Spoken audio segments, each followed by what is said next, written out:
Well, hello, everybody. Welcome back to Cocktails and Rocktails with me, your most notorious groupie, Alice Rouse, author of this little guy right here. These other little books where you can get all that, go down in that description, fiddle about, check it out. There's some fun stuff in the merchandise, so go check out my merchandise. It's all started with, based on conversations I had with some of those rock stars. Couple funny Lars ones there, because Lars in the 80s, he really snorted those 80s up. Literally.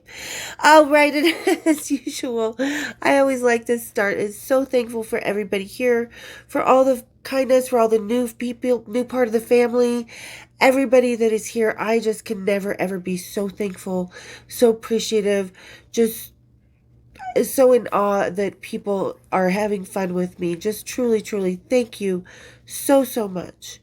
I couldn't do without you. We're coming up on 4 years, and I'm just so excited to see what's coming next. So go down to that description. Tell me what you want next. I always listen to what you guys say. You guys have helped me build this channel. This is our place. So, yeah, tell me what you would like. And I'm going to tell you something about I Like Today. So, we always see groupies portrayed in the media, especially 80s groupies. If you're not almost famous, then you're just a parody, right? And it gets done again and again and again. We keep seeing all these parodies. People post on social media, oh, look, I'm a groupie now. No, the fuck you're not. But one of my favorite groupie portrayals, probably my favorite one at all times, is season 6 and 7 of Californication. The really awesome dark comedy as it is, but the way they do these is they do a really good balance of kind of the emotional, the respectful side of the groupie, a different side of the groupie, but they also kind of keep the parody and the fun in it as well. And that's what it should have been. It just is a really lot of fun. So we're going to talk about Californication, the groupie years.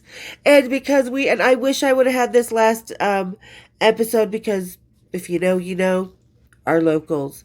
This is our Level Crossing Brewing. Really awesome local. The Black Album. This is an Imperial Rye IPA.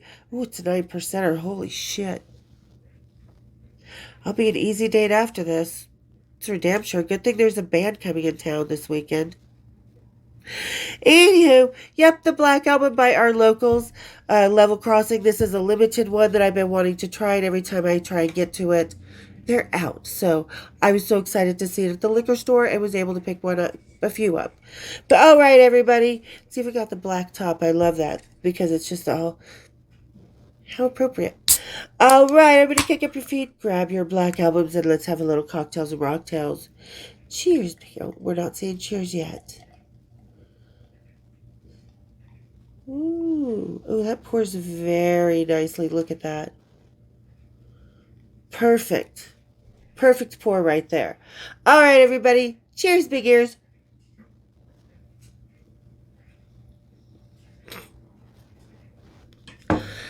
That is really good. That is really, really good. So this is a Imperial Black Rye IPA. So you've got kind of that imperial of the stout. The IPA is there for sure. The crispiness, a little bit of bitterness, but not too much. So it's a little bit lower on the IBU scale. The rye really kind of comes through, gives it that kind of different rich flavor, adds to the flavor. It's really, really good. I'm so excited I finally got to try that one. If you're in Salt Lake or, you see Level Crossing Brewing at your place, definitely pick this up. So, so good. And what was so, so good about Californication, because it is a dark comedy, and I love a good dark comedy. And, I kind of started watching it years after it went off, because when there was a lot of good stuff that was on TV, I was a stripper. Only thing I watched during my stripper year was Sex and the City, because it was on Sundays. So I missed a lot of the Californication, which came on after I was a stripper, but still, I don't know why I didn't watch it. I just didn't catch it. So I was just binge watching it one day, and really great concept. I love the brutalness of the partying, of just kind of the recklessness. It's really awesome. The dark humor of it. Totally my style. Then I get to Californication season 6. And they introduced rock and roll into the series, which, really was kind of appropriate, because all the partying he did in California, rock and roll is king. It doesn't matter how big the actor is, the rock star is always going to be bigger. So, we have the groupie. So okay, after season 5, let me set the pace for you. Hank, the main character, was seeing this girl who was not so nice to him. She gave him some druggy drugs and tried to make him not wake up ever again. But he did. And all of his friends and family, because he kind of goes on that, oh my God, this just happened, goes on a bender, he's in shock, whatever. His friends and family get him together, they send him to rehab. And that's where he meets Faith. Now, a little similarity to my life. Pretty sure they borrowed it from this. There's a couple things that really pertain to me literally in this series. And I don't mean like they stole it, but it definitely, I've lived a couple things on this. And one of them is he meets groupie Faith. She's not necessarily there for any drug problem. She's there because she woke up next to a dead rock star. And she was hiding out. Yeah. Know how that feels, Faith? In real life, not in the movies. But yeah, so she was hiding out, and they're both she's kind of like giving Hank, the main character, because he just doesn't want to be there. He's being sarcastic. She's giving him crap. And they finally kind of come together because the guy, and they're all twisted characters. Like, if you know the series, tell me down in the description that you've watched it, because season 6, I think, is probably 6 and 7. The end ones are probably the best ones. But so anyway, she kind of comes down on him, but then they end up getting stoned together. He's like, you have anything to roll this weed with? He's like, do you want to get high? She's like, does bear shit in the woods? And he's like, do you want to get high? And this is actually true. If you in a hotel room, you don't have any rolling papers and you want to roll in little fatty fatters, the Bible is very good because of the paper it's made out of, pretty similar to rolling paper. Or, ladies, the outer cover of the Tampax. That one freaks the guys out with it. It's like it's not used and it's the paper. But yeah, so that is an actual trick, which I was like, okay, I've been there. And they kind of, the way that they make Faith is just really awesome, because she's somewhere between, he's like, so you're a groupie? And she's like, I prefer Muse, but I'm fine with groupie because, I traverse the world with rock stars. So you can tell that they definitely, LA's hanging on to the scammy Les Pars 70, rock and roll, Muse groupie thing. But they really inject her with that 80s kind of whatever the fuck attitude. That we don't take shit, we're going to tell you what the fuck. Stuff like that. So I really do like how they balanced her very, very much. And the way the actress really, really played her very well. Kind of really got that vibe, but didn't really she definitely stayed away from that typical 80s parodied dumb groupie horror vibe. She definitely had what the 80s ladies had, that independence, that devil may care, but with a, slight class and a grace in the way she carries herself. And there's no reason to be mean to people and stuff like that, even though 80s was very competitive. But yeah, so I really like the way they do that. And it's kind of funny because the drug counselor guy is like, you need to go shut the door. You need to go to his funeral. And she talks about groupie etiquette, which is 100%.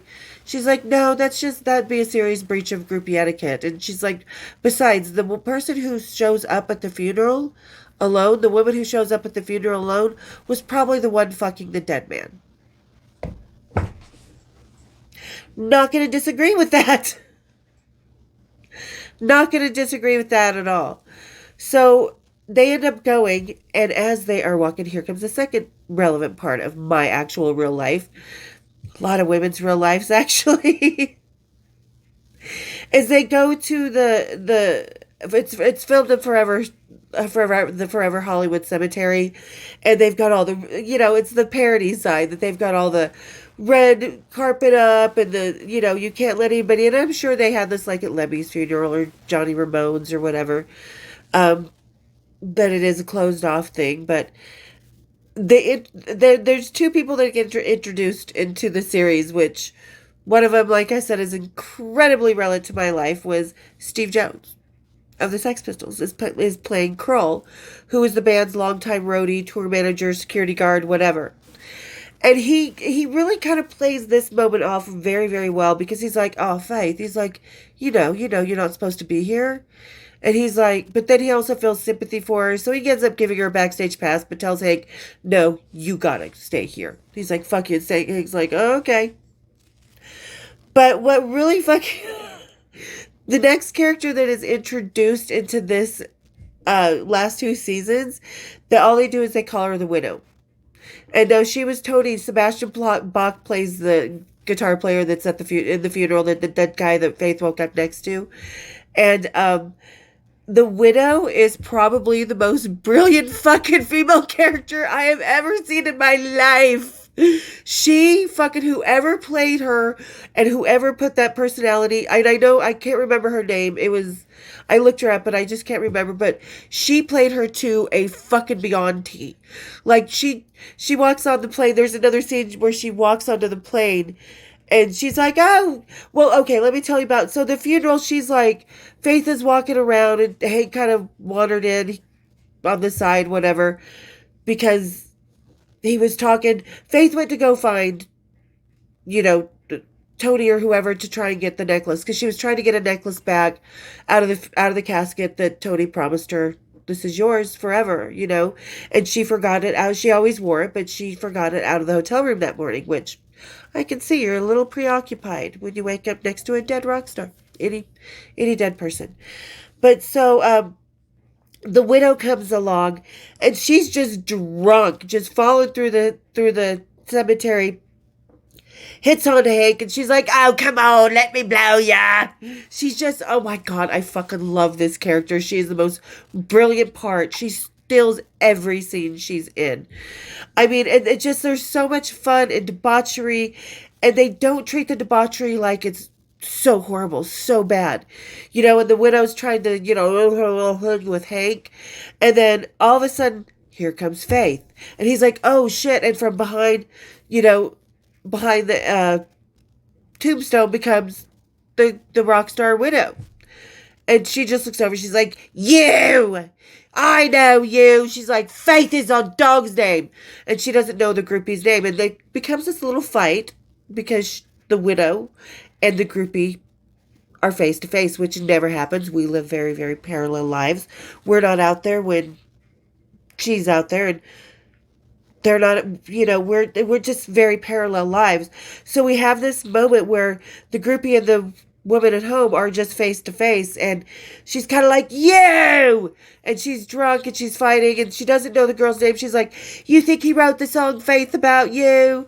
And blah, blah, blah. And our dog's name is Faith. And then a fan walks by and goes, hey, Faith. And then she realizes at that moment, oh God. And it really, this is something as groupies we fear. We don't.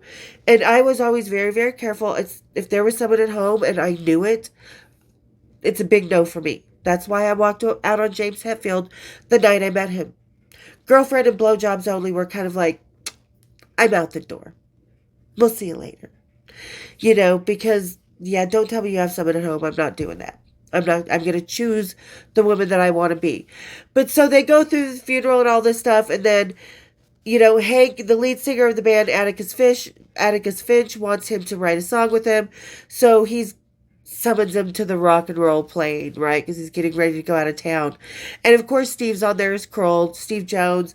And then Faith comes on and he's like, oh, what are you doing here? She's like, I was summoned. He's like, me too. And then the Widow comes on, and like I said, that bitch just steals every scene she's in. She's like, hi, Faith, doll. And he's like, oh, you guys are friends now. And she's like, oh, yeah. She's like, of course we are. She's like, we have a lot in common. We all rode the same space stick, didn't we then? Talking about they were both sleeping with the same guy. And then she's like flipping it. She kind of flips Faith. If you haven't seen it, you guys, she just I could never ever tell you how much fun this character is, because she does kind of remind me of a little bit of Carla. Carla wasn't as crazy abrasive, as this character is, but Carla, Joe Elliott's ex, was really funny and really she was very welcoming. She had no problem with groupies, right? So just kind of has a very slight hint of Carla Elliott in her, in a way that I really, really liked about her that made me laugh. But so, yeah, I mean, and the way they handle just even the rock and roll lifestyle, you can tell they definitely like Marilyn Manson is in it. But it's just like, and the wife at home, Atticus Finch's wife at home, she reminds me a lot of Jane Dickinson. Bruce Dickinson's first wife. We all know the story about her and Nikki Sixx. Nikki Sixx had a fetish about um, English women, and then all of a sudden one night, an English woman all of a sudden just appears knocking on his door. So what do? The English woman. Turns out it was Bruce Dickinson's wife. And the wife at home that's married to the lead singer, Atticus Finch, she really kind of reminds me of that because she knows her husband's out playing around. She's going to do the same thing. Who cares? What he doesn't know won't hurt him. So, and that's just the way it is, you know. And God love Jane for being that way, and God love whoever wrote The Woman at Home, the Atticus Finch wife at home, because yeah, they kind of really made her, again, nobody's really stupid. I like the way that they approach the women, because a lot of time the women in shows like this get kind of stereotyped, typical, you know, they're a little bit more stupid, but every single character woman in this is her own woman. She is brazen, she'll party, she makes no bullshit, everybody smokes weed, you know. I mean, it's just, I love the way they really approach the women in this show, because like I said, they're also brazen. They're 80s ladies. They're the women that we were, you know.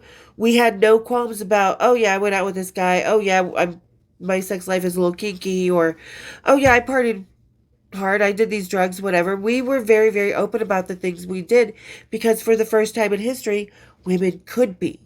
They could be open about their debauchery, they could be open about their partying, about their prowess, about everything. And that was the approach that they really had with all the women, including Faith, the groupie, which I really, really liked, because like I said, a lot of the previous movies, shows, stuff like this, even Sex and the City still kind of pigeonholed women in a way as at mercy to a lot of the men sometimes, instead of, Samantha was probably the most powerful one in that.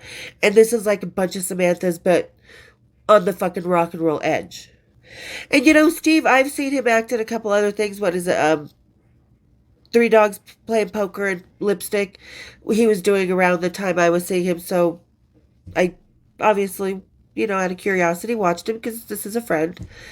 But Steve, he did a pretty good job in this. He's not a stellar actor, but he definitely did a good job because it was very home to him. It was a role that he knew quite well. He didn't have to step too far out of his comfort zone to play him. I'm sure he picked someone that he knew was a roadie, that he kind of played on his own experiences on the road and stuff. So he does a pretty good job in it. Like I said, he's not the most stellar actor, but it's just, and the storyline is really good as well. It just, the way they kind of make everything flow, when it's the writing stuff, the personal stuff, and Hank's daughter. I mean, the way they just include everything is so much fun, and it's very brazen. And we don't get any more shows like this, and it makes me sad, because I do think we need more like this. Hint, hint, my book, my story, the other groupie story of the 80s. We need more. It's okay to be sex, drugs, and rock and roll sometimes. We don't need to get lost down the rabbit hole, of course. But it's okay to have fun. It's okay to drink and carouse, and everybody is having a good time, and nobody's being victimized or hurt or anything like that. And I think that's really awesome that it does actually approach it that way. And that it's kind of cheesy in a lot of stuff, because like I said, it's very parody, and it also deals with the struggles of love, and the struggles, you know, because you have the love between Evan Handler's character and his wife, who they have a divorce, they get back together, they divorce, they get back together. Then you have the long lost love between Hank and his ex-wife, and him trying to be a dad. So you have a really good balance of real life struggles. It's not just all sex, drugs, and rock and roll. It's real life struggles. It's real life, you know, alcohol struggles, or trying to pay the bill struggles, which a lot of sitcoms really do leave out, because how do the people and friends afford their fucking luxurious apartments besides rent control, and Chandler's good job. So there's a lot of facade in most sitcoms, as to where this, not at all. And Marcy's character, she's really awesome. I mean, just every character that they made, even the daughter, Marilyn Manson's appearances and stuff, really awesome. But I like to talk about Faith because it's just like the way they approached her and the way she owns her own thing, and also at the same time, like at the end, of the series and stuff, because it lasts a couple seasons. Faith, she's built to be this intelligent, strong, don't put up, kind, that great balance of a woman groupie type, definitely 80s based, going through some shit, her own struggles. But it kind of like, as groupies, we were always our own independent women, but she doesn't have her own home, so when a rock star she knows goes out on the road, she lives at his house. And like one of them was like, hey, you gotta go, you gotta move on because I'm bringing my Swedish model girlfriend home. So I don't like that because groupies are very creative and they are very independent and they are very standing on their own 2 feet. We don't need to couch surf rock stars' homes. So but I mean, I think it's LA and it's a groupie story. So you've got to have something that makes society accept her a little more and feel above the groupie, because that's just the way groupies have always been built. Um, and it all centers around trying to write the great song. And they do end up writing a great song when the airplane's almost about to crash and hilarity ensues and the widow is sitting on Evan Handler's character and passing out after some good backdoor action. She's the fucking best in this whole show. And eventually the Faith and the writer hook up. Because, let's face it, groupies are attracted to the creativity that the rock stars or a writer or an actor or the freedom that some people have in their lives. So, of course, they were going to hook up, and they've got to. It's the series. And, it really makes sense because really, truly, at the end of it all, here she is standing in the middle of that highway. And I make this reference when I was talking about James Hetfield that, I was standing on one side of the road and he was so drunk and I had to pull him up out of the gutter while my high school prom was going on across the street. My friends across the street were going, Allison, come with us. There's going to be a great party. You should come with us.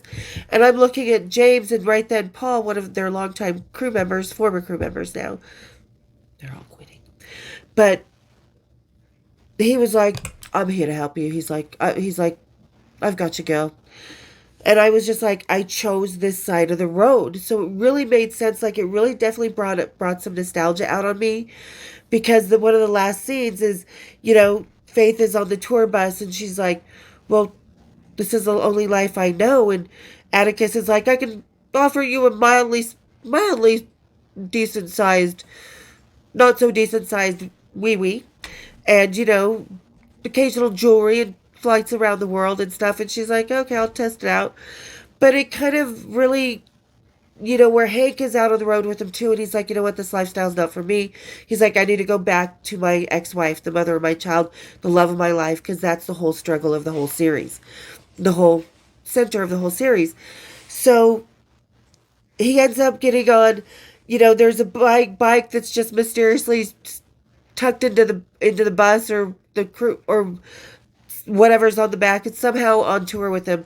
So here we go. There goes Steve Jones and Hank just cruising down the freeway. And he's like, do you want to go? And she's like, no, you go. You go to the woman that you belong with. And she's like, this is my life. She's like, this is where I belong. And you belong with her. And it's just, I talk about all the time, a groupie lets her men go. You've got to let them go. After 8 years with Vincent Paul, I knew the day it was over. When I had to tell him I left Vegas because I was with John Entwistle, I saw the look on his face. When John died, when things ended between me and the 13-year bass player, when, I knew things were over with Metallica and James and all that stuff. And it really kind of respectfully and emotionally embodies that moment in a groupie's decision. I mean, just whoever was the writers. I mean, if you guys, I want if and when my book gets to be a series or a movie, those are the writers I want on my book. On that, because they were so raw, they were real in a lot of places, balancing it with, the fantasy and the parody that we need in a sitcom, that kind of keeps it more interesting. And because, a lot of people with my book, it's so repetitive. Well, that's rock and roll, but mine's reality without all the parody. Totally well done. And like I said, I just really, really love. Oh, let me adjust this. There we go. And I just everything about it. Because, like, I was watching the beginning, the whole season, and I was like, oh, this is interesting. But of course, because when I got to season 6, 7, it was just like, God, that is home. Isn't it? It just really, like, I mean, there was a few parts that made me cry because I felt that moment that I had shared in my real life with other people. And you see Steve Jones, and you're like, oh yeah. And you see the chaos of the funeral that introduces the seasons and all the characters and stuff. And you're just like, oh my God, the widow still to this day. So I highly recommend it. If you don't want to watch the whole season, it's pretty easy to watch on their own. Like, you can kind of guess because it does transition what was going on the previous season into that season, and it pretty much really, yeah, it's easy to watch. So if you don't want to watch the whole series, it's so easy to pick up right there. Right where we're picking up from the last season where it left off, because a lot of the things in each season is left in that season, except for, of course, the core characters and the core struggle of the love of his first love. That because the book and the fame and the movie, they made a movie out of his book and the fame, and they moved from New York to California. So just really the core struggle is always there with the main characters. But I mean, like I said, for obvious reasons, 6 and 7 just really hit home, and it just was really well done. I was really, really impressed at the approach, the way they made the character. They left a lot of the 70s. I'm a Muse. She's like, I prefer Muse, but I'll take groupie. So I like that they just, besides her look and everything, it was just very much the 80s lady. And I'm so glad there was a groupie out there in the public eye, in the media, in a show that was actually approached beautifully. And I love the fucking, I'm just gonna say it again, I love the fucking widow. I want to be the widow when I grow up. No, I'm kidding. But if you guys have seen it, tell me what you guys thought about it. Tell me what you think. And ladies, if you've seen it, which one reminds you of something that happened to you? Tell me in the comments. Because, yeah, there's a few things in there I was like, oh, yeah, been there, done that, So, yeah, tell me what you think about this series down in that description. Tell me what else you guys want to hear, because I do always take suggestions of what you guys want to watch.